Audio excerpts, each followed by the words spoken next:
No, dead. They're all dead. Mamma mia! The following views and opinions expressed on this podcast are those of the producers, hosts, and or guests of the Bitter Marks podcast. We assume no responsibility for any errors or omissions in the content provided. Listener discretion is advised. Bitter Marks! Bitter Marks!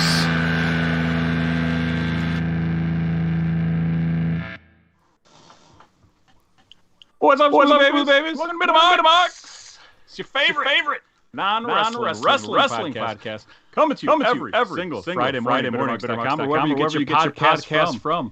This is your first time joining us. Oh, man. You don't even know. This is our first ever YouTube live stream. Things are gonna it's gonna be a disaster. You pick a great time to watch a disaster. Now, if you have any questions, why would we even try doing a live stream? Or who are these people? Or is that a wrestling ring in a elementary school gym in the background? What's going on over there? Well, feel free to email us bittermarks@gmail.com. That is the best way to get a hold of us. We're also on Instagram. We're also on Twitter. You can see right there at the bottom of the screen at Bittermarks at both places. Anyway, thank you for checking us out. Thank you for your ears. I'm your host. My name is Sasha, and I'm joined by my dear friend. He's not the Shock Master. Today we're calling him the Stream Master. It's Peewee. What's going on? How are you? I've been in charge of the audio and the visual for all of this. We're getting notes in the chat that there's a huge echo. Peewee, I think I know what's going on. Mute one of those audio tracks. You were on the right path there. Just click. But then they're not able to hear you. Try it. Okay. Hello, fine chat. Can you hear me? Please confirm if you can hear Tony. Please or not. confirm. You can hear me. Yeah. And who's echoing? Sasha, you try and talk too. Let's see if the smooth babies can hear you. All right. Well, they can clearly hear me, as I am I don't know, what do you call this? Serbian son of a bitch. That's what I'll call it. Can we swear on this? Will YouTube put us down? Question. Okay. I've gotten confirmed that we have fixed the echo. Can you now please confirm if you can hear Tony? Tony, sing us a song. Oh, well, let's do this. I'm your host. My name is Sasha. I'm joined by Peewee, and we are joined by the punctual prince of podcasting from parts unknown Illinois. It's producer Tony. I'm fixing producer problems, and I'm not even running the show. My hero. The chat is blowing up. There. Everyone is celebrating that the echo is gone. Oh. Although I kind of want to listen to how it sounded when there was two Sashas talking at the same time. You're in luck. Once we are done recording here, you can jump right onto. I wish I knew the YouTube URL by heart. YouTube.com/channel/uppercase V uppercase C. And you'll be able to go back and watch this entire video. Why? Why would anybody do this? Peewee, what is your stress level at? I'm good. I'm very excited about the amount. One, the amount of people that we have in chat. Two, the amount of celebration that's going on for the lack of echo that we were apparently very easy fix. I'm on cloud nine right now. My job is done. You guys are on your own. All right. Well, we have our first question, which is great. Ivica says, Giuseppe, do you prefer pizza from Naples, Milan, or Rome? Can we get Giuseppe in here? Is that it will crush everything if we try to do anything like off script, right? Absolutely. Please just follow this script to a T. Nope. This is going to be a 10-minute episode, and we're out of here. Nothing stops this train. It's on the tracks. It's rolling, and it's off and running. This may be a shorter episode due to, things crashing, due to us attempting this live. If Peewee's computer crashes at some point, we will try and come back and finish this thing. We have been working on this as a team for about an hour. Peewee has been doing this by himself all day. By the way, just like in high school, you did not prepare for any of this. You just waited till the last day and decided to cram all the learning and all the skill into this, correct? Absolutely. I started this at literally 2:00 today, 7 hours ago. At 1:45 today, I had nothing on my screen. I had no images. I had no design. I had no audio. I had nothing. I had to learn this the entire streaming process to getting us up and going in the matter of 7 hours. It's been terrible. I gotta say, I am impressed. It looks great. We had a little hiccup audio-wise, but we seem to have squashed that bug. And the Smooth Babies can see us, they can hear us, and now they know what it's like. What a disaster this show always is. Oh, I'm just happy to not be in charge of the disaster at this point. yeah, all the blame. Feel but free to put all the blame. You can tweet it at me because I'm the only one who checks the Twitter account at Bittermarks on Twitter. Feel free to hit me up and let me know how much you hate this. I'm trying to figure out how I can get less light in my eyes because it looks like the sun is like right about here. Yeah, are you sitting in front of like a fluorescent light bulb from like Stratford Square Junior High? It's a 40-inch television, actually. Jesus. I'm directly in front of it. My mom has just chimed in. She says, I will go blind in the very near future. Fantastic. While you're trying to fix that, let's first clarify, if you are, for whatever reason, only listening to the audio version of this, we are streaming on YouTube. I don't know if we have stated that or not. That is the source of all these audio issues and all the issues you're going to hear throughout the entirety of this episode. Also, I do want to thank everybody in the chat. I cannot believe, I thought this was going to be me, Sasha, Tony, and Ivica for an hour and 15 minutes. We have at least 8 viewers right now, and the chat is blowing up with at least half of them. Guys, thank you very much to all you guys for tuning into this nightmare. Yeah, and I love it because the people in the chat are keeping themselves entertained, which gives us a lot less pressure to do anything. So let's start things off by saying happy birthday, Connor. How about that? Hey, thank you. Hey. That's 13, 14? How old is this kid now? He's an old man at the age of 6. His birthday was yesterday. Oh, you gotta get him a job. Yeah, he can work. Oh, I almost had him out. I literally almost had him up here, like holding my phone. Okay, kid, you go in this room. I'm gonna start broadcasting. You tell me if there's an echo or anything. He was almost on the Bittermarks payroll. Whoa, payroll. Whoa. All right, keep that quiet for Sasha. Ivica was also a big help earlier on the testing. Keep him quiet. All right, what else we got going on? Guys, I'm half vaccinated. How about that? How did that go? It was interesting. I went to a Meijer. Whoa. Producer Tony, where'd you go? You went into like a drive-through or something? Like a Sonic? I went to Walgreens, but I had to go to like somewhat the ghetto to get my shot at a Walgreens. So okay. Yeah. It was a suspect area. I was told that I needed to go to Elgin, Illinois, and then I found out that I could go a block from my house, and I canceled the Elgin, Illinois trip and went a block from my house. It was interesting. I walked in, just like this situation here with the live stream, high pressure-filled situation at the Meijer. The people were overwhelmed. They didn't know what was going on. People in the lines were freaking out. It was not a good place for me to try my microchip jokes. I was like, you brought some material for the line? Yeah, you have to. But people weren't having it. One guy finally at the end was like, oh yeah, I got the 5G. And I was like, you got it, man. Yeah, see, that's the kind of person I want to hang out with. 5G man. But it was interesting. Busy? Like, was it packed? I wouldn't say packed. I would say maybe like 30, 40 people. But like for a Meijer, that sounds like a ton of people. But it was interesting because the line went through the back electronics area, like down through the toy aisle. I was looking; they had some Tucker figures over there.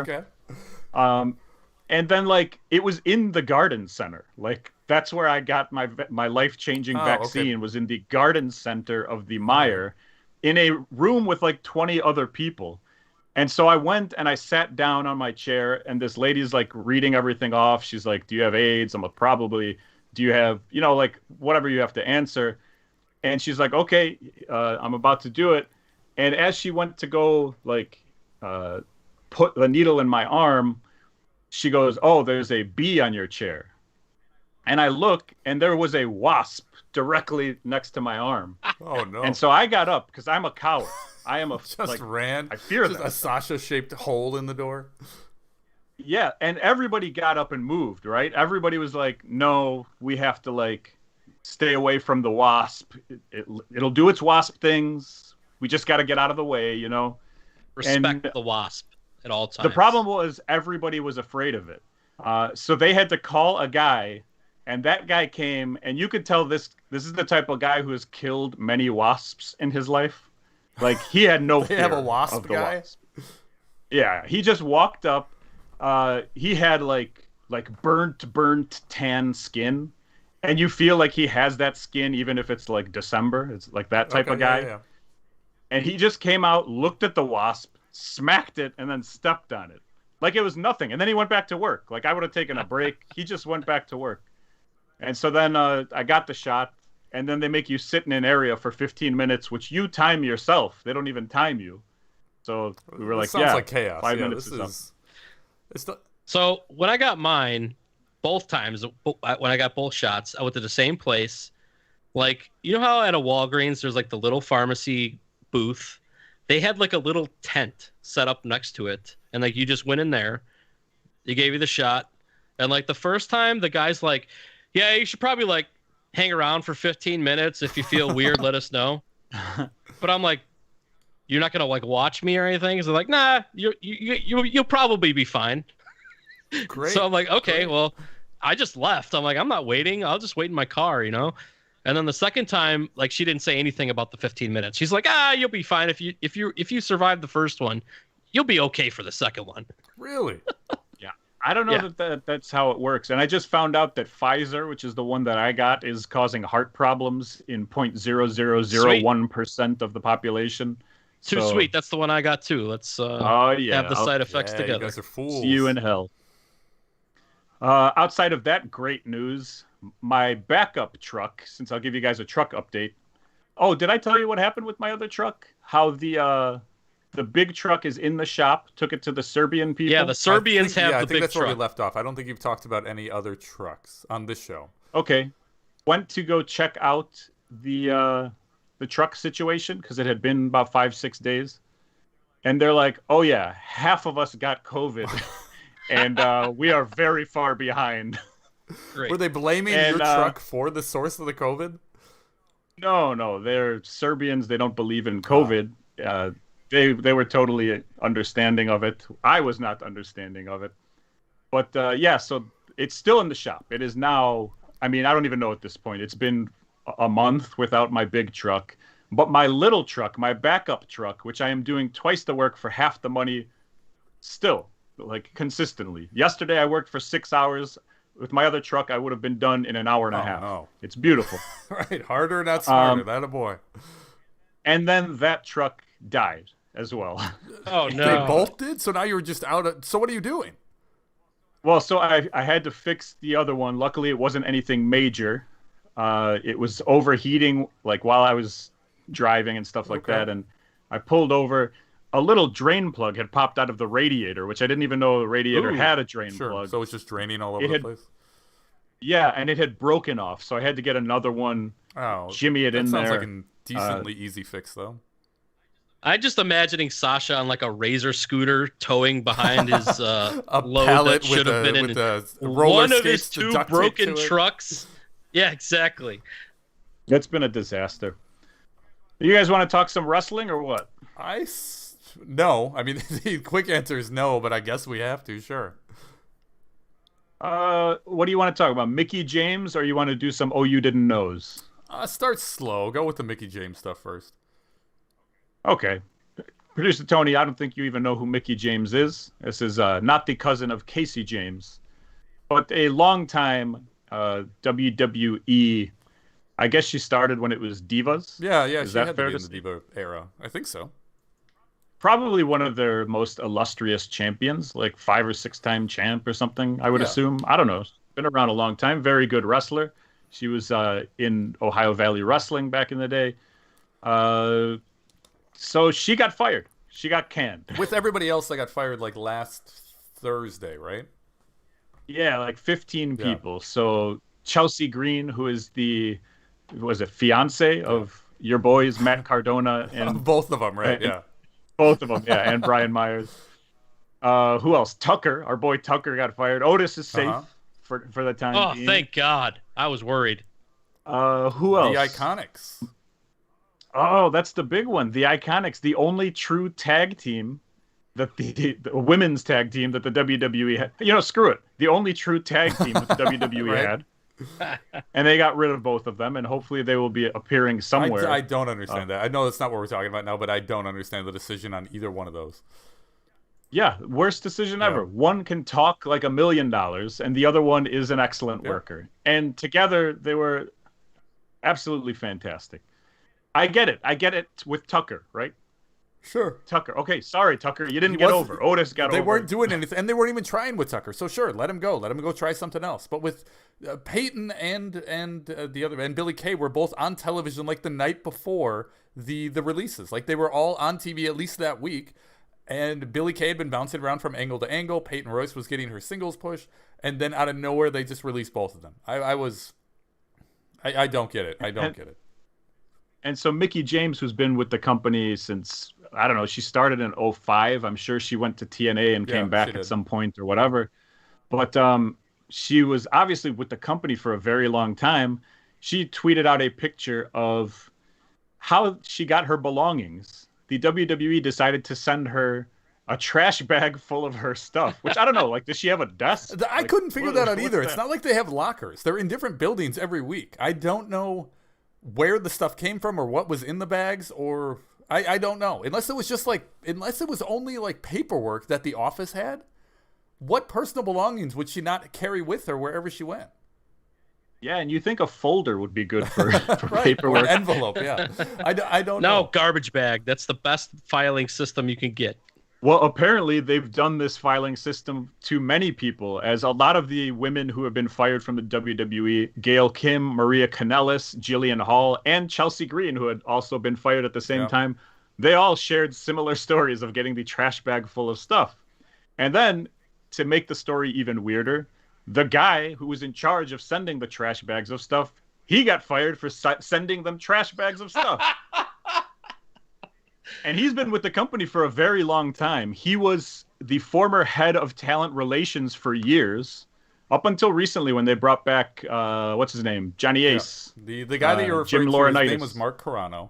Carrano's the guy, one of the only WWE guys that I dealt with when I did that dark stuff for Money in the Bank, 2012 or whenever the big CM Punk versus John Cena match was. He's the guy that signed us in. He's the guy that took all of our information. He's the guy that signed the check. The only guy I dealt with on a professional level was Mark Carrano. He was like the head. And he never sent you a bag of stuff. No. The only thing he ever sent me was a check. I love the guy. I wonder if the garbage bag that he got, since he's a man, was like 30% bigger than the ladies' garbage cans. You know what I mean? Because there's the pay inequality. I have only seen women. I've seen only women come out and say that they have gotten the garbage bag treatment. I don't know if it's been both men and women. That's an interesting question. I don't know. This whole thing is weird. The guy got fired after Triple H and Stephanie both tweeted out that they were apologizing to Mickie James and anybody else this happened to, and they were going to handle it. And then the next day it came out that Carrano was fired. It's a big. It shouldn't have happened. It's a shitty thing for it to happen to anybody. And I obviously don't agree with it. Yeah, especially if you've been with the company for over a decade, or work with them for at least that amount of time. It's terrible. And in the same story, I'm not sure if it's something that just happened at the same time, but I read 2 WWE referees, Dan Angler and John the Cone Zone Cone, Peewee's personal friend. They lost their spots as senior managers of talent relations, and they went back to just being refs now.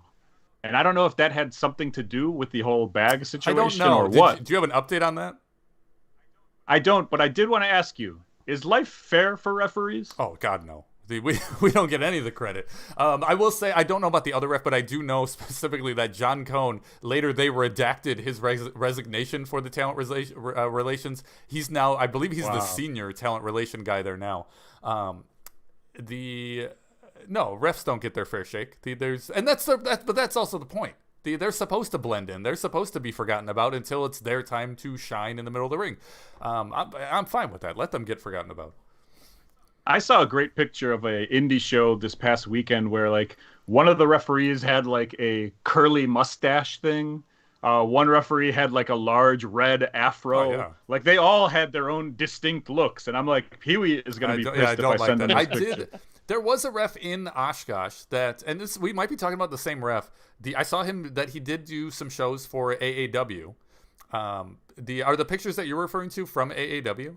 Because the guy had he had a mustache. It was a small kid with like blonde hair, but he did have a mustache, and that's why the kid stood out to me. In Oshkosh, I love the way that the kid was working. There are very few refs that I do actually on the indie scene that I do enjoy their work. This kid was doing 85 to 90% stuff that I was like, this kid, if he makes some changes, I fucking love it. This kid is on the right track to doing what he needs to do to make it. The one thing was it a tight, clean mustache, or is it a showy? No, mustache? It was definitely not showy. I would hate if it was showy. Did it require wax to like style? No. This was literally like take my beard and just like 80s. He was mustache. this. I mean, he was just this. Okay. But he was also a very like young kid. It would look like it took him like 4 years just to grow that much growth on under his nose. But what he would do is he'd do his counts 1, 2, and then when they'd kick out, he would shoot his hands to the sky, put 2 fingers up, and then he would look at the sky and yell 2. And it annoyed me every time. Because as a referee, like the one thing you shouldn't do is take your eyes off the fight. You shouldn't take your eyes off this match. And it's one, because you're a referee and like you're trying to get people to buy into that you're a official referee and that you have some pull in the match, but more so when it comes time for the heat, whether it's that match or a match down the card, and the referee does get distracted and now he's not watching, it means so much more when the referee does actually take his eyes off the match and gets distracted by a heel or whatever it is. If he's already taken his eyes off the match in other matches and he's pointing to the sky to yell 2, then the later heat isn't going to mean nearly as much. It really stuck out to me. It's the only thing I could focus on in fucking Oshkosh while I was watching that show. It's just the little things. I'm sure that kid thinks nothing of it when he takes his eyes off the guys or when he turns his back on them, which he did a couple times. But that little stuff does mean a lot, and that's the kind of stuff that's getting lost on the indies these days. Is this what we started talking about? How did we go down this trail? I don't know, but I do know that it's time for a little. Oh, you didn't know? No, I wasn't ready for that one. That's maybe next time we'll get sound clips in here. All right. Well, I've been watching Terry Funk's WrestleFest, right? On repeat. Hell yeah. VHS. Is that one of your VHS tapes that Bishop gave you? Nice. And actually, I did end up selling it, so this is like a kind of a fake story. But I did sell it to somebody named Alex Rodriguez in New York, like immediately after A-Rod and J-Lo broke up. So I'm just saying Alex Rodriguez needs Terry Funk to cope with. Huge fan. Yeah, huge ECW fan. So I was watching the main event of that show, which is Terry Funk versus Bret Hart, right? And do you know who the referee was in that match? This is Terry Funk's WrestleFest? This is not the Beyond the Mat show, right? Well, that's what I was going to ask you about, because Dennis Stamp is the referee. Okay, I believe that is that. There's no way that Dennis Stamp was a referee in the main event multiple times. Multiple? He had to, yeah. Well, and so Bret Hart versus Terry Funk. What's the rest of the card? With Dennis... what's the rest of the card? If you don't know, it's fine. It's whatever. Roadkill, but not as the Amish gimmick. Really? Versus somebody... Chris Candido was there. It's an ECW show, basically. Okay. But the main event Hart, is... Yeah, and I'm sure there were other people WCW-wise. Okay. I feel like... no, I don't want to say. But anyway, so Dennis Stamp we know as the guy who was on the trampoline in the Beyond the Mat. Yeah, just waiting for that phone to ring, baby. Yep, in his underwear. Just I don't do tricks. 3-pound weights. I just jump. And interesting thing, Joey Styles on commentary, and Joey Styles brings up a interesting fact, which I thought I might share here on Oh You Didn't Know. Did you know in that match that Dennis Stamp was the referee, Bret Hart versus Terry Funk? They mention Bret Hart's first ever match as a professional wrestler was against Dennis Stamp. Well, okay, how about that? It's very surprising. It's not. I know that's not in the spirit of this this thing, segment, yeah. this segment, but we'll more on that in a second. Let me give you another one. Okay. Peewee, get my picture ready, Yeah, okay? yeah. I want you to know that what do Kevin James and Mick Foley have in common? Oh, I think I know this one. This, I think, is talked about in Foley's book. Okay. They go to the same high school. I don't know. They did go to the same high school. They were both on the wrestling team. Oh, look at that. Kevin James on the left. Mick Foley. Look at these graphics. Look at this. Wow. The timing was on. Now, we showed this picture earlier during our run-through with Tony. I immediately knew. I didn't know that was Foley on the right. I did know that was Kevin James. Like, once you hear Kevin James, you can't not look at that picture and not see Kevin James. But you're telling me the guy on the right is Mick Foley? Yeah, absolutely. You didn't know could have just been, hey, look at this picture. Did you know this is Mick Foley? Is Kevin James like short? Because like it looks like Foley's got like 4 inches on him at least. I wouldn't be surprised. I really don't. I do agree that the height does look off. I thought he was like a bigger guy. Yeah. And Foley's not a huge guy. I agree with both. But the interesting thing is, they both wrestled in the 145-pound weight class, which is insane. In high school, for example, I weighed 155 pounds. Wow. And you could break my bones easily with a stick. If anybody's in the chat and bored, feel free to Google both the heights on both these guys. I gotta think that this is taken on the bleachers at a high school, and that Mankind is on the bleacher a step behind Kevin James. They have to be the same height. He's standing on milk crates or something. Something funny is going on. He's on the shoulders of one of the other guys on the team. So oddly enough, Kevin James was the #1 wrestler on the team. He was like the varsity top guy for the 145-pound weight class, and Mick Foley was the #2 guy. James had a back injury, like career-ending back injury, which then made Mick Foley take over his position as like the #1 wrestler. Now, I know that is not what this segment is all about. And the reason why I know that is because I've gone back and I listened to the first episode of this podcast, and I posted it because we're posting stuff that we have done 2 years ago now. And in that first segment, we do the first ever "Oh, you didn't know," and we explain it. "Oh, you didn't know" is supposed to be something that is obvious that we don't know. And like for me, it's just gone into a trivia sort of situation. It's kind of the same thing. It's fine. We're 108 episodes in. You're doing, just stretch out as much content as you can. So did you guys happen to listen to episode 1? And what are your thoughts if you did? I did. I had it on in the background just to. I hadn't listened to it since we probably recorded it or listened to it after that. I mean, we've come. I'm not saying we are anywhere right now, but we have come leaps and bounds from where we once were 2 years ago. Giuseppe's confirmed that Kevin James is 5'8" and Mick Foley 6'2". 6'2". Wow, exactly 4 inches. What? That's not 4 inches. You idiot. Jesus. That's 6 inches. Oh, my bad. Sorry, I was going on the metric system. My bad. How many centimeters I'm is that? I'm shocked that Foley's 6'2". I didn't think he was his that announced big. height. All right, but that's what I was trying to tell you, idiots. Well, I listened. I actually did listen to the re-release of episode 1, and it sounded how I remembered it. Very like a toddler trying to figure out how to walk. Yeah. You know, he's falling over. We're like, we don't know which direction we're going, and that's what it is. That's what a first episode is. I mean, it takes a while to get your legs under you, and you could argue that we still don't have them under us. Right. So. I was gonna say cut to episode 3. We're interviewing Jerry Lynn, but we're still fucking idiots. And then cut to episode 108. We don't have Jerry Lynn, but we're still fucking idiots. Yeah. So, and by the way, can you put that picture of Foley and James back up one more time? Foley looks like the guy from Maroon 5. The singer, the really annoying singer guy. Oh, the Fred Durst. Fred Durst. Right. Yeah, Fred Durst. Freddie Mercury. You know what I'm talking about. Adam Devine. Yeah, that guy. That guy sucks. He kind of looks like, if you squint, you can kind of see a resemblance. I think. Agreed. Yeah, Ivica is saying that he listened to the whole thing, and it sounds like TikToks, which I don't know what that means. It's probably a racist slur, but knowing Ivica, it's got to be a racist slur.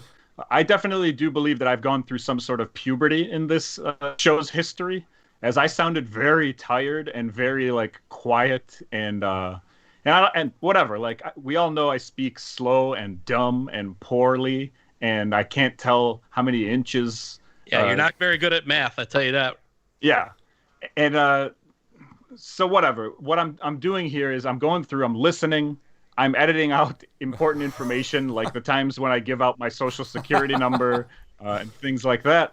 And then I'm posting them. And so I already listened to episode 2, which will go up fairly shortly, within the next week for sure. Any edits? Not in the second episode. At all? Wow. And it is the debut of the DOA episode. Wow, so, okay.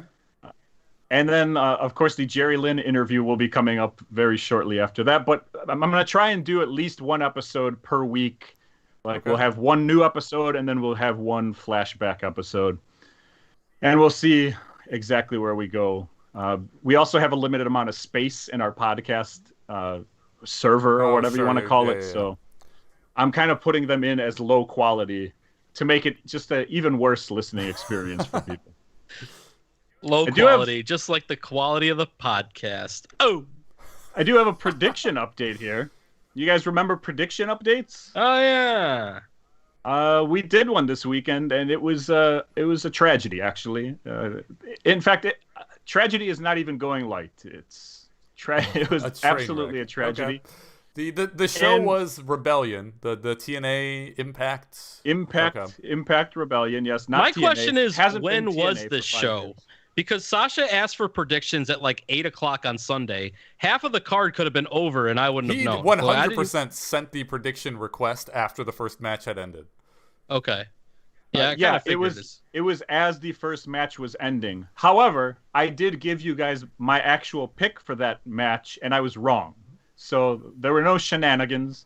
Peewee was I the did only benefit one who got from that. right. Yeah, right. Because I was watching. I saw it. Yeah. So whatever. Congratulations, Peewee, on your cheating victory. Yeah, no way surprise to game there. the system here. That's not he sent it to me late. What do you want me to do? It's not like I waited 4 hours to send it back. I sent it back as soon as I could. I'd already seen the winner. You want me to just choose a loser after that? Let me You'll ask be you a hearing question from my lawyers. Let me ask you a question. Did you know that the pay-per-view had started and then turned it on to see the result? No, I was watching. I absolutely was watching. Okay. And so here's the updates. I got 2 out of 8 correct. Wow. You are Producer Mr. Tony, Impact. Producer Tony, 3 out of 8 correct. Peewee? I know I got 1. 4 out of 8 correct. This has to be the first time you've ever won the prediction. And I won think it is. live on YouTube. Oh. And you cheated. Fine, take it. And you cheated. Whatever. It's count it. Rack it up. Rack them up. We got one, boys. We got one. And here's the totals where we are for the year. 4.5 months through. I am at 27 out of 55. Under 50%. I believe my math is correct on that one. Producer Tony also at 27, under over 55. How far am I ahead? Peewee, 25 out of 55. Ooh, okay, not still bad. in this. Still, I definitely was not expecting it to be in the 20s. Now we are all horrible at this. We are all under 500, but I did not expect you, Peewee, to be that close. This is we definitely need to come up with some sort of wager. Granted, we still have 8 months, but we have not come up with a wager in 2 years of trying to do this thing. I am on the wager from last year. I'm literally still waiting for a text from you on a Monday night when the sale is going live. That's why I haven't. They don't do them anymore? Brought it up. No, that's why I haven't brought it up, because I always forget and watch it on a Tuesday, and then I'm like, son of a bitch. That's great. You know, those Lord of the Rings movies are still on the Plex server, though, so I'm just throwing that out there. This is 100% on Sasha at this point. I will 100% buy I will go to www.shop.com and buy all the shirts I need to buy when I get the text from Sasha telling me they're on sale, just like we agreed. I have not, and then as soon as they arrive, I will watch all 3 or 4 or 9 movies, whatever the Lord of the Rings series is. Add some more on whatever here, you want to do. But I will not do that until Sasha texts me and tells me there's a sale. Okay. All right. Fair enough. Not You fair have my enough. This was attention agreed now, on months Peewees. ago. This hasn't been me skirting it. I've been waiting on you. Dude, Sasha does 4 podcasts, and now he's Then he re-releasing shouldn't have old agreed to. episodes of That's this on him. one. He agreed to do it. I don't get that. This guy doesn't know what day of the week it is. Then I'm the smartest man alive. I did not bring up this thing. You're the one who brought up the whole situation that you're waiting for the text. I didn't bring it up. I understand. I'm We had making an it known agreement. that I'm a man of my word and that I'm not the. Just like Tony was trying to put the blame on No, me. you are not the man of your word. We had to make an adjustment, and I am a man of my word for saying I won't bother you until. That's fair. All right. Yeah, I look of course forward it to your text on Monday, and I look forward to a long talk with my wife after this because I probably just woke up Connor by yelling into this microphone. Well, we got Putsky in. I see in the chat he's going to Easy, text Putsky, Sasha and remind Putsky. him. Yes, thank you, I Putsky. like it. Thank you, Putsky. Now, let me ask you a question, Peewee. You want to talk about anything on Impact, or you want me just to kind of go quickly, and if you have any words on it, you definitely can just go stop quickly. me? I watched it in the background. I have very little to talk about. Okay, Big Cass showed up. How about that? See, I wouldn't even remember that. I do know that happened. He showed up under a different name, right? Yeah, I think it's his real name, William Morrissey. Okay. Oh, yeah, that's right. He showed up under not his W. Morrissey, or it was. Yeah. Not a fan. I like Big Cass. I agree. I Especially all the stuff he's been through. I'm more than happy that he's on TV. I just don't like him going by the name. Yeah. I wish it could have been like Large Bass or something like a different name. Speaking of, okay, here's the part that I'm a little worried about doing a live podcast for. Jordan Grace, who is a female wrestler. She had a mystery partner, and then like on Impact a couple days early, she announced that it's going to be Rachel Ellering, who is Paul Ellering, who used to manage the Legion of Doom and the Authors of Pain or whatever. That's his daughter. And they came out managed by Jazz. Do you have a picture of that, Peewee? Do you happen to have a picture of them? There they are. That's Jazz and Jordan Grace. And I'm very upset that they were a tag team, right? And then Jazz retired, and so that's why she has a new partner. And they won the tag team titles. That's great. Jazz is just kind of their manager. But when they were wrestling as a tag team, what tag team do you think their name should have been? Let's see. We've got Jordan Grace, and I'm just reviewing this for Tony because I'm certain he might know that's Jazz, but even it's hard to tell that is Jazz. It might be Arsenio as well. And Jordan Grace, right? Jordan Grace? Mm-hmm. I don't know. Did you have a brilliant name for them? I thought it was brilliant. Michael Jordan beats the Jazz in the Easy, finals. easy. Oh! I will sign this thing off right now. What do you think about the name? And by the way, this is a positive name. You know, boy. Just because my voice is going up high doesn't mean that I'm lying. I don't have a beep button that I can censor you with. What are you about to say? They should have worn camouflage, and they should have been the Butchwhackers, right? Like, can I say Butchwhackers? I think it's sure. I'll say. I mean, it's already borderline. out there. Sure, obviously you can. It's. I want people to chime in here. Is the Butchwhackers a good name for these two women with masculine You wanted us features? to guess Well, we could- Butchwhackers? Yeah, how No. are we gonna guess that? No. I wanted you guys to come up with a name. Oh, okay, gotcha. And Did see if they it was have an better actual than name? the Butchwhackers. Because judging by your guys' response, the Butchwhackers was just a failed experiment on my end. I honestly So, don't get it. Jordan Grace isn't that butch, and Jazz has a shaved head, but that's about it. Jordan Grace's arms are bigger than the three of our arms combined. Yeah, she's definitely more. This is not a shot at her. This is more a shot at us. She's definitely more masculine than the three of us to combine. We are very weak. Yes. And she can call us what's the feminine version of Butch? Luke? Okay, Right. that should be edited out. Next up, we had your boys faced each other. Brian Myers versus Matt Cardona. Matt Cardona, is that Teenage Mutant Ninja Turtles inspired gear? I don't think so. You're talking about the spikes?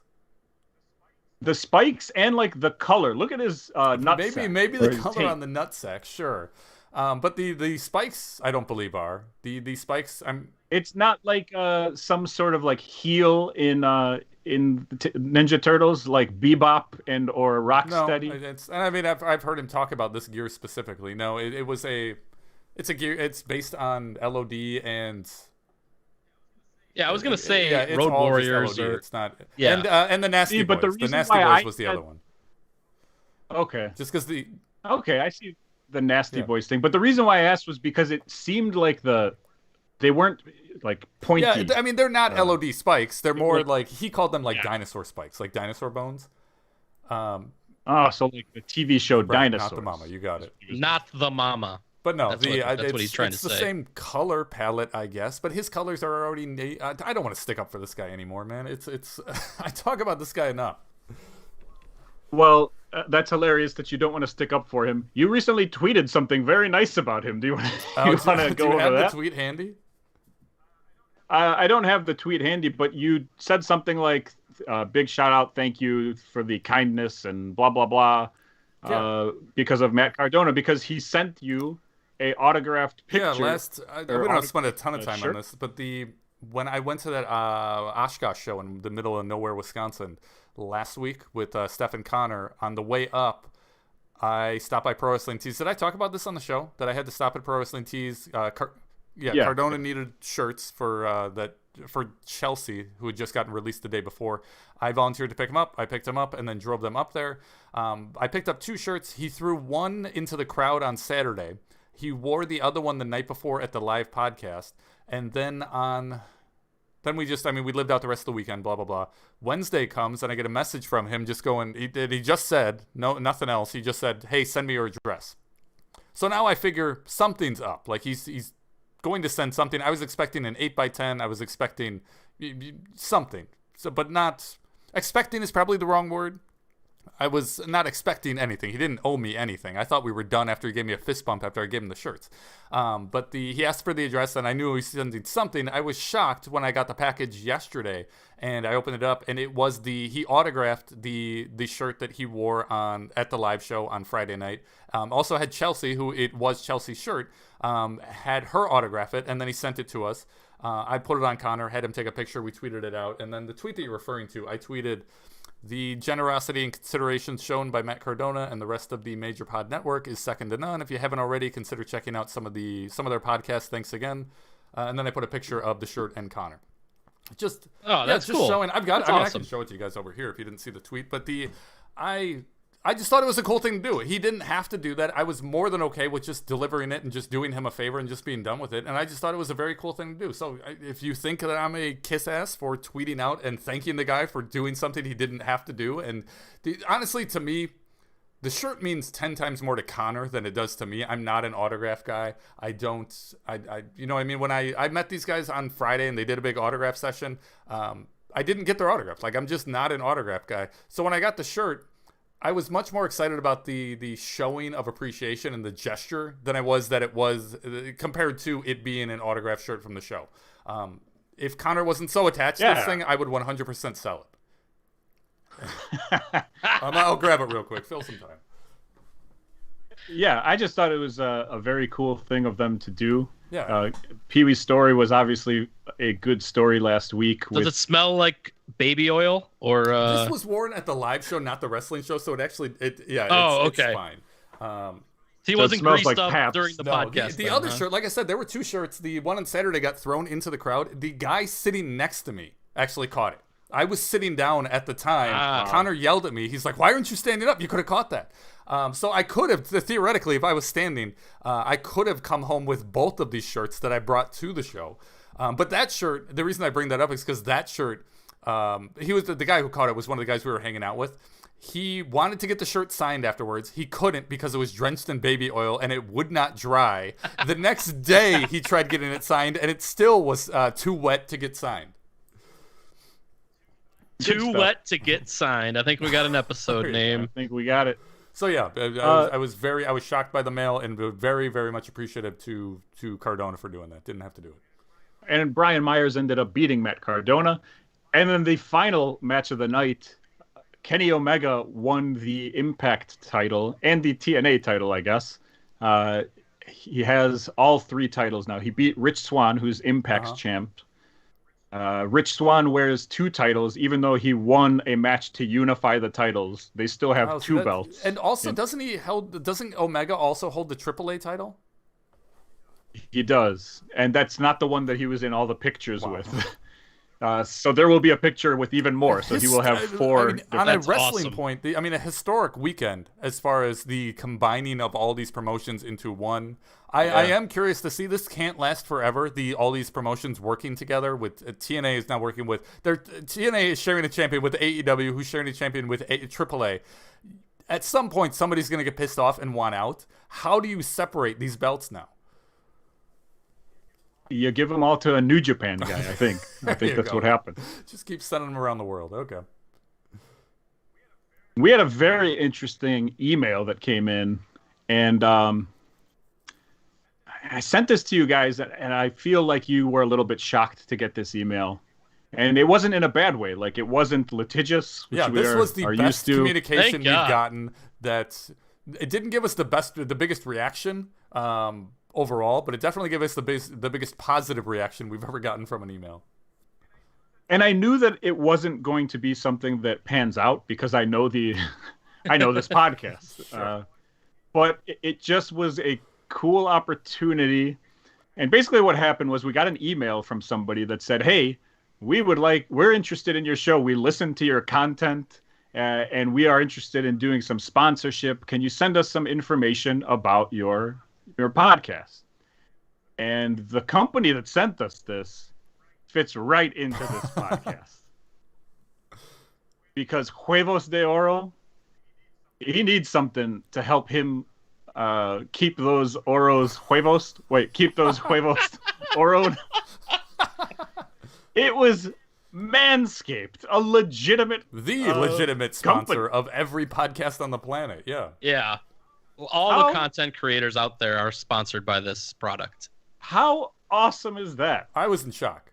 Initially I was in shock. After I got eyes on the actual email that was sent, the shock kind of subdued, and I realized that it wasn't as powerful or as extreme as I thought it was. Lucrative. Yeah, lucrative. There's a good word for it. But it was still something that hasn't happened to us in 108 weeks of doing the show. So it was, sure, check that box. And so I emailed the guy back, and I knew that our podcast would not be good enough for their services. I just assumed it would be like way out of reach. And I was kind of wrong. So I reached out, and the guy's name is Dominic, I want to say. I could be wrong on that. But I called him, hey, Big Dom.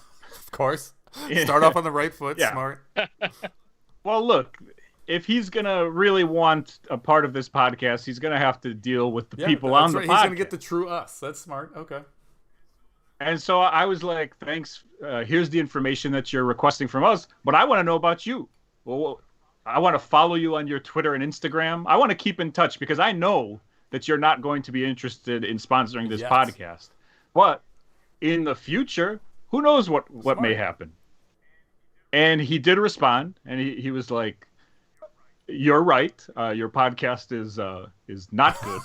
And it's not even come close to what we're supposed to do. But it was not, honestly, it was not as far away as I thought. I don't want to give you the number, but I will say if next year's PWI 500 was the number of subscribers, each one of the participants could have been how many subscribers we need.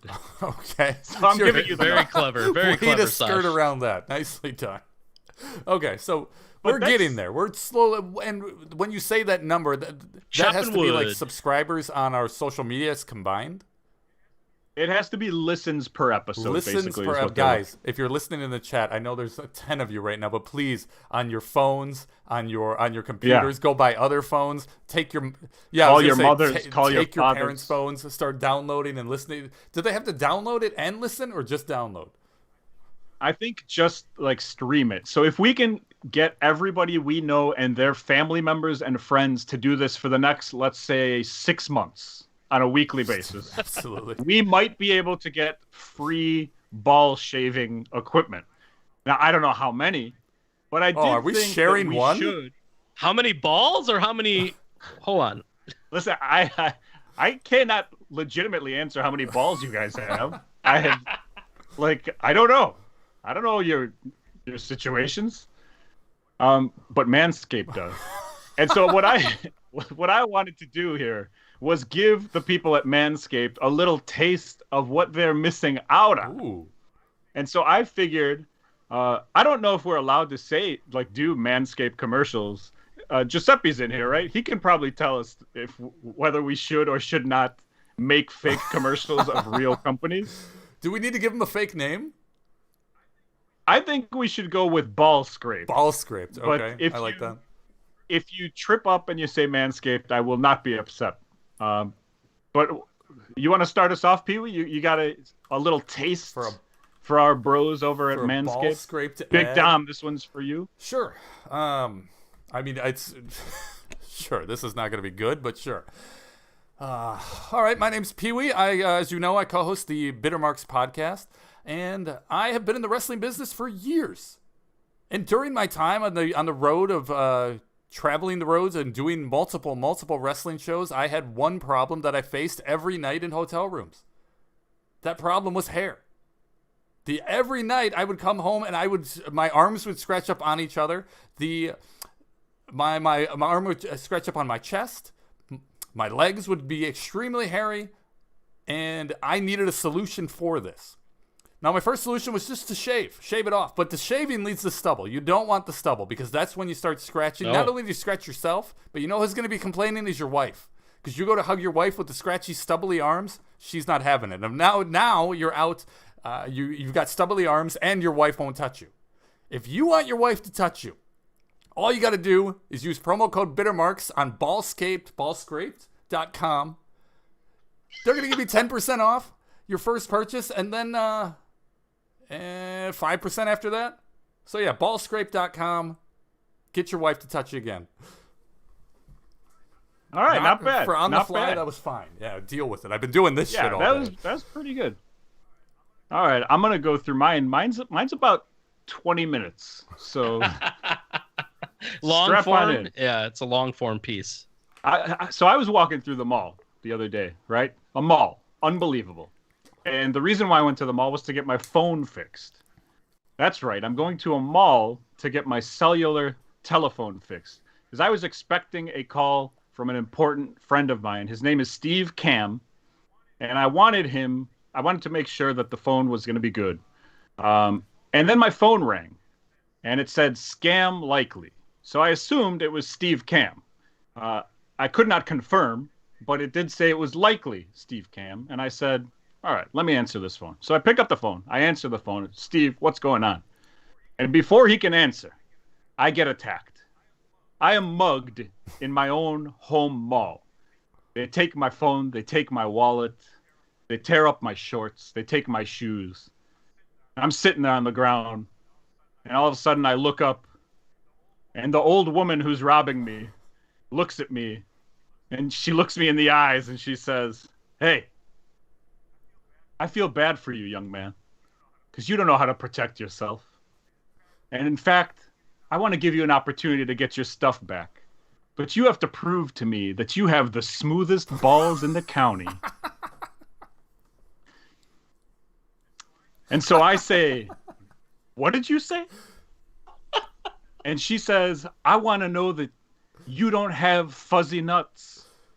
And if you don't have fuzzy nuts, I'll give you all your stuff back. And I say, come again?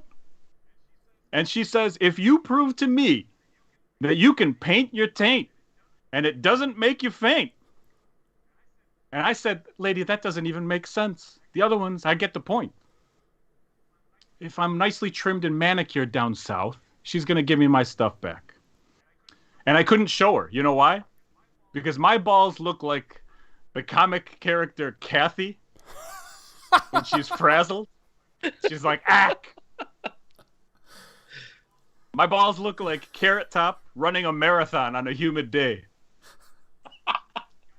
Guys, my balls look like when a 6-year-old draws a sun with the wiggly lines on an oddly shaped ball. You get my point. Now, when I was young, my balls were top priority. I treated them like I treated my car. At first, very well. And then, wouldn't wash them for months.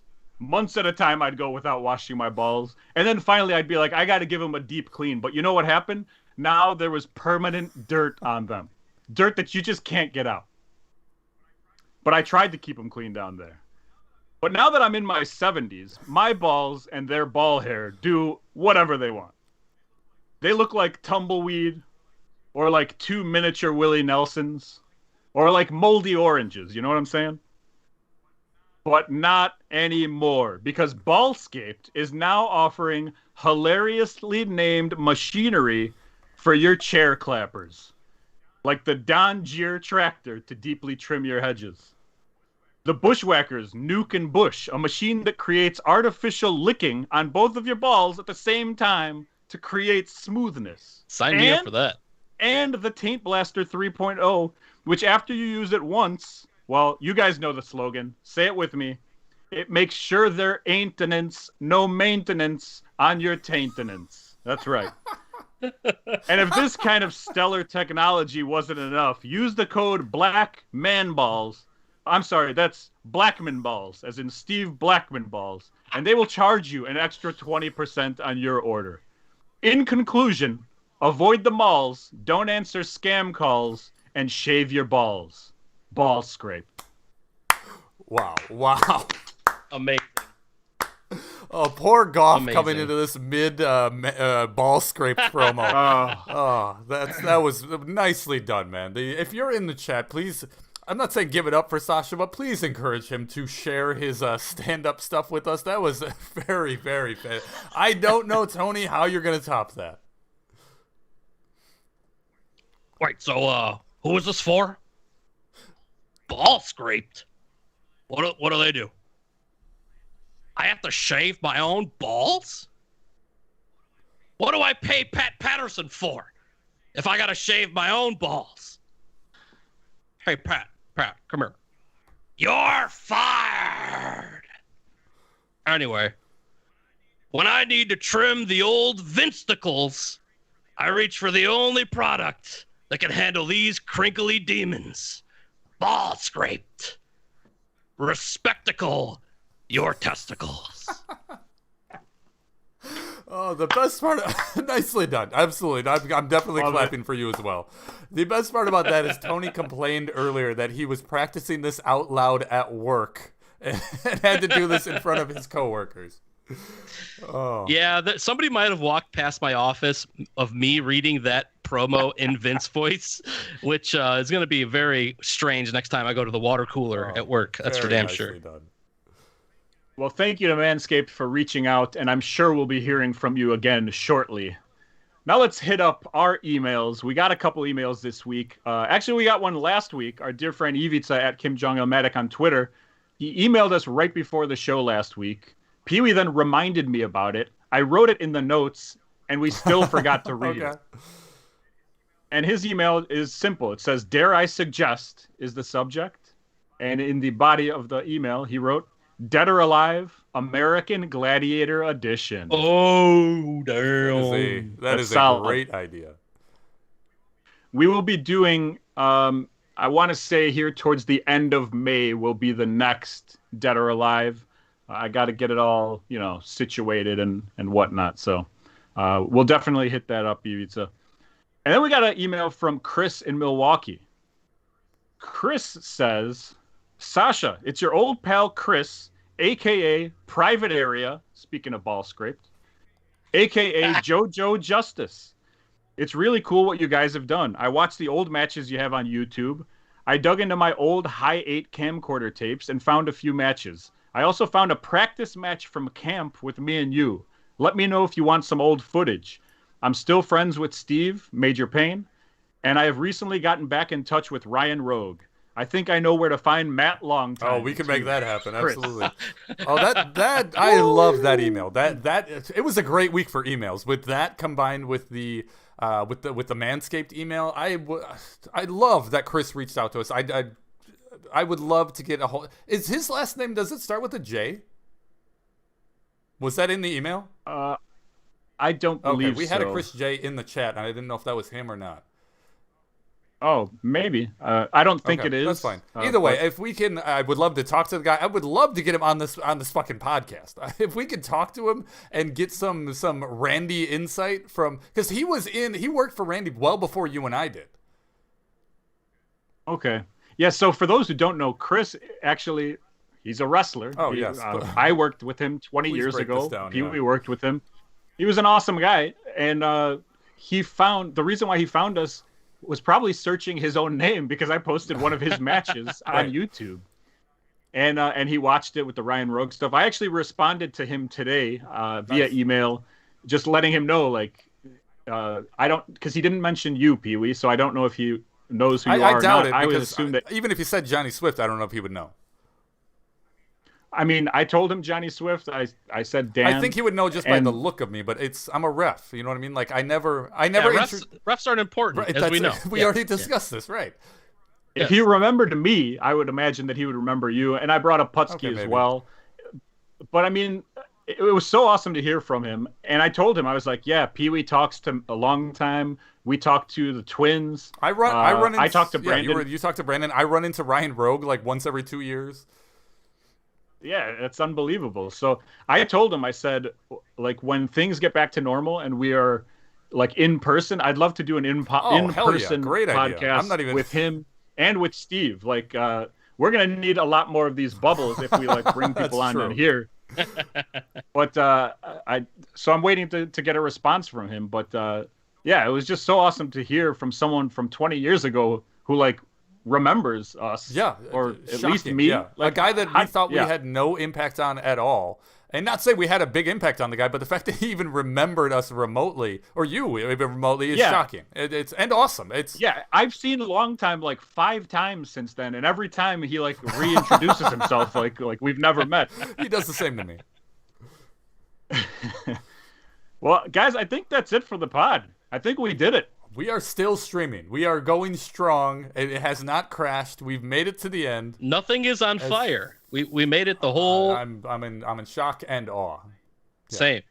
Okay, so what do you think? Next week, do we do this again? Do we attempt, or that's a or good do we call. just give up now? That's up to you. I mean, we know how to do it now, but do we want to make this a weekly thing? Well, I think next week for sure we should do it, and this is why. Because we have the people that we have in here, and I think next week we're going to do something that we teased in episode 1 of the Bitter Marks podcast. Now, originally, this was supposed to be an 8-part of an 8-part. Oh, I do know what you're talking about. Okay. And we said in episode 1 that it will be around episode 100. Well, we've passed 100. And so I think it's time for us to talk mass trans shit incident because we have not covered it. I'm down. I do agree with you that having the live chat here to fill in some holes will definitely be useful for that. I think that's a great idea. I think that's a great catalyst to encourage us to. God, my Tuesday's gonna suck next week. To do this again next week. That's a great idea. So if you have any memories, if you were there, or if you had heard about this, or funny stories, or thoughts, or anything on the mass trans shit incident, you know what the mass trans shit incident is. If you don't know what it is, you want to be here. This is the story that you want to be here for. We've never said that on this podcast. We've never said you have to be here to listen to this. This is the first one that you want to be here to get the story because there's a lot involved. And it's probably going to take up the entire podcast, to be honest. I'm not even going to have to like write a show next week. We probably won't have any more ball scraped ads. We'll see. I don't know. It may be a weekly thing, with right? that. But we'll talk about the whole mass trans shit incident, and it'll be a good time. What's making me bitter this week? Now, this is probably not the right podcast for it, but I have a mailman, and his name is Marty. He's not my mailman. He works at the post office right here near my house. Marty, I see him all the time. He's a good guy. He's kind of like an old hippie-ish guy. The rest of the people who are there who work there are all fine-ass black women, right? They love me. Okay. Right? I'm saying that in hopes that my wife hears this, by the way, because she She goes in there and they do not treat her well. And I go in there and they're all like, hey, it's awesome. List. And so it's all of them and then just Marty, who's like an old hippie white guy. Now I go into the post office almost every day. I usually have 3 or 4 packages, whatever it is. I prepay everything so that I don't go there and pay extra. And so it cuts time for them, like it's easier for them. They just have to scan it and give me my receipt. I go in there one day. Marty goes, hey, I have this sheet of paper. It's for bulk orders. So you have to do a separate step at home where you print out this sheet and it gives one barcode, but with all your packages on it. I don't know how to do that, but I tell him I'll look into it. I go to look into it. I can't figure it out the next day. The next day I showed up with 4 packages. He was already going nuts. He was confused. He was like, there was a guy in front of him he'd never even heard of the post office before. He had a box with open shoes and he was like, how do I send this? So he's pissed at that guy. Plus he had, a whole stack of boxes. This was 11:35 a.m. He's like, I was supposed to be done by 10 a.m. He's like mumbling. I'm like, why don't you get behind the counter and help me? So he gets behind the counter, takes my packages, points at the thing on the wall, which is the form that he was telling me about. I told him, look, I looked at it. I can't figure it out. I'm going to email them. I will work on it. To make your job easier, I will do an extra step because I appreciate the work that you guys do here. Now, am I lying? Maybe, but it'll make him feel better. He takes my stuff and he's like, oh, I don't think I can't do this. I can't do this anymore. Like, you can't be bringing packages like this. And I'm thinking in my head, I'm about to whoop Marty's ass. You're at the post office. Because I'm at the place where you send the packages.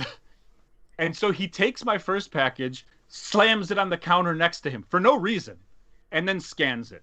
Takes the second one, slams it down on the ground. Like this. Takes the third one, tosses it a good 15 feet back into like a basket, like where there's more packages. And I'm looking at Marty like, you're about to get your ass beat. And I don't know if it's a federal crime for me to attack this man because it's the post office. But I keep my mouth shut because I'm older and I'm wiser. Young Sasha might have done something. But old Sasha says, look, this guy's taking care of my packages. I don't want him to piss on my stuff. So he's having a bad day. Let's just let him have his bad day, and I'll show up the next day. Now, today I went in there, and I was going to fight the man if he said one word. But luckily for him, he had the day off. And I still love Marty. He's a good guy, but that made me bitter for the past couple of days. Please bring that up on the Flips and Bumps podcast on Friday. I have many thoughts. I want an update on what happens when you go to the post office tomorrow. Find out more at flipsandbumps.com. Find out if he commits a federal crime next week on Flips and Bumps. Producer Tony, what's making you bitter this week? Myself. And all of my close personal friends, 2 of which I host this podcast with. I unearthed a YouTube video today that I did not know existed. And I am bitter that I did not know it existed until today. So I was searching, I do some funky backgrounds every week for the show for the past couple weeks, and I was looking up some funny Vince McMahon pictures, right? And this one picture kept showing up of like a Vince from like the 80s in like a suit and a vest, holding a microphone, like doing a song and dance number. I'm like, I don't ever remember that. So I did some more digging, and I found a YouTube video that at the 1987 Slammy Awards, Vince McMahon did a song and dance fully choreographed with wrestlers in his band fully singing. Yes, that's the picture. Fully singing the song. It's not lip sync. This is like something they rehearsed for weeks. And I was blown away. The horn section alone. We got Macho Man over here. We got Beefcake. And we got Jake the Snake. And over here is Hogan playing slap bass. How did I not know this existed? I urge everybody listening to this to YouTube, stand back Vince McMahon. It's a mind-blowing video that I have never seen before. And you know what's great about the video? Steve Blackman isn't in it. Peewee, what's making you other bitter than this the week? concern that I had that voice synthesizer was going to blow up the entire stream. You just said that we are going to be doing this podcast live again next week, which I am thrilled about. As much of a hassle as it's going to be, and as much stress and anxiety as I'm going to have from the moment that we close this podcast today till we start the podcast next Tuesday, I'm willing to bypass all of that. What I am bitter about is that we have at least 10 viewers, maybe 9 to 11 people in this chat that have been here the entire time that we've done this live stream today. Guys, thank you very, very much for tuning in from the start to the finish. I've been watching. You guys have been here the entire time. We very much appreciate it. But what I'm bitter about is that if we're going to get that Manscaped ad, if we're going to get them to jump on board the Bittermarks train, we need to get those listens up, and I am terrified that we just lost 9 listens and 9 downloads from this Friday's drop of the audio podcast because everybody tuned in on the video version today. So again, thank you very much. If you have a moment, please make sure you still go back and listen to the podcast on the audio version. Whether you just mute your phone and let it play, let it play out, let it air out, let your phone get some fresh air, and let's hear that podcast soar. Like us on Facebook, facebook.com/Bittermarks. New episodes drop every Friday, bittermarks.com. Follow us on Instagram and Twitter @Bittermarks. Email us, bittermarks@gmail.com. And last but not least, buy our shirts, prowrestlingtees.com/Bittermarkscom. That's COM, as in, my God, we made it through without a racist or sexist comment. Thank you to everybody who's in the chat. You guys are awesome. Please let us know how we can make this better. I would definitely love to. Not too many suggestions, please. No, all the suggestions, all the comments, all the likes, all the subscribes. You guys kick ass. Now I'm headed down to Champaign to do an open mic. Peewee, producer Tony. See you guys next week. So glad this is over. Thank you very much, guys. Bye.